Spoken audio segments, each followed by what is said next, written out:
Hey everyone, Eric Woolridge here of the Additive Manufacturing Center for KCDCS at Somerset Community College, and I am standing inside the completed walls of Floodbuster 1, Kentucky's first concrete 3D printed home.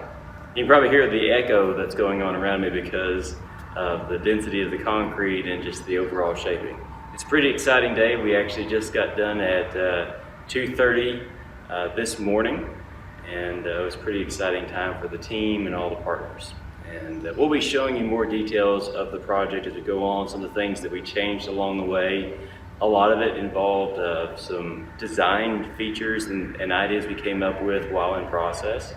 We do also want to thank one of the groups that came in and just did us an amazing job. The Operative Plasters and Cement Masons, Local 132 chapter, came down from the northern Kentucky area to actually do some finish work on the outside to demonstrate some of the finishes that can be applied to concrete 3D printed structures.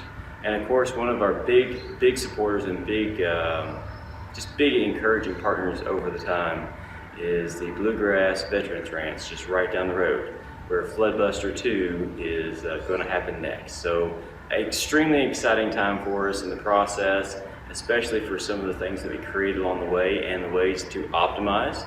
And really excited to share with you some of those changes. Now, to be fair, we also learned a lot of things by doing it wrong. We have several cases in the wall structure that didn't finish as well as we would have liked. Still structurally sound, but we learned some new techniques along the way. So very exciting time for all of us, and I just want to thank everyone who came out to watch on the live stream and actually came to the site to see it in real time.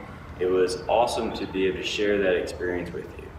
So we look forward to sharing more of the details, some of the data that came from this process, and going forward what this looks like for Kentucky and the nation in terms of this technology and what we can accomplish with it.